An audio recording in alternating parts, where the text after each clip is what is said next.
Welcome back to Girl Talk. Sexual assault is a serious topic that we're going to tackle today, and thankfully there's a program out there called SANE that we're going to learn about. Joining us is Marilyn Rhodes, who joins us from Meritor Foundation. She's going to tell us how SANE can help victims of sexual assault just begin that healing process. So first of all, thank you, Marilyn, for joining us and helping us tackle this heavy topic. Thank you, and thank you for bringing this out into the open and putting it in front of your viewing audience.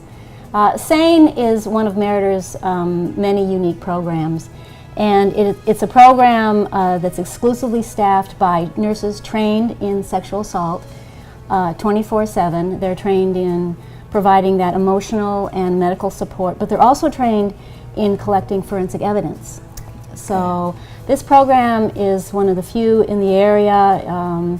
Sometimes patients have to travel more than an hour to get to our emergency services department for this.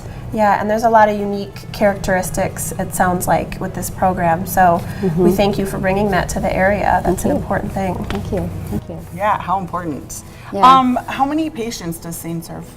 Well, last year around 360 cases came through the door. And this year we're seeing an increase in numbers, and we're not certain why. It could be that more people are learning about SANE, so they're coming to Meritor through our ER to take advantage of that program, or it could be the result of just across-the-board crime in the area. So we're not quite sure what's going on, but we are seeing more cases come through. Well, thank goodness you're there. Yes, yes. Wow, when you think about that number, over 300, almost 400, and you do the math, that's one a day. Yeah, yeah. That's sad to Yeah. hear, but I'm glad you're there. And you've been there since 1988, is that right? Yes, yes. This is a little known secret that's sort of tucked away in the emergency area. And as I mentioned, this training is very unique. The cases every case is different. And when you speak to those nurses who deal with this 24/7, it's the most remarkable staffing you'll probably ever meet. When you meet these nurses, those names will go down in your book of the greatest people I've ever met. So you've been around a while. You've had a chance to probably establish some good relationships with other agencies to help support these people. Right. What are some of those? This is the kind of program you can't do alone. You really need allies and friends and partners in the region. So SANE partners with some great programs, the Rape Crisis Center, Safe Harbor, and many of our primary care physicians in the region. But even more interestingly, the nurses actually go out into the community and train law enforcement personnel. So we've trained up to 900 law enforcement staff, and we work with over 80 law enforcement agencies. That's fabulous, because they're going to be some of the first responders. Absolutely. Yeah, they're often the first point of contact. Exactly. Yeah. This is an important topic, and it sounds like it kind of takes the community in a sense, and these wonderful nurses that are so sensitive to a tough issue. Yes. One question that comes to mind is, what kinds of age ranges are you seeing come in, and who do you serve as far as ages go? Well, get ready for this. Yeah, I'm not sure. Yeah. We've had patients as young as 10 weeks old. Okay, I wasn't expecting that. Yeah, infants will come in, and our oldest case was 101. So there's also a geriatric component to this.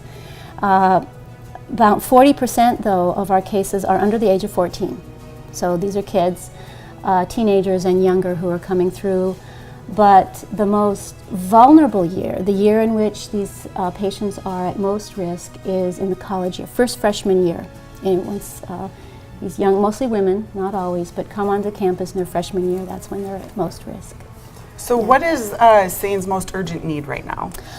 Well, very simple. There's a few needs that we could really use help on, and that is clothing.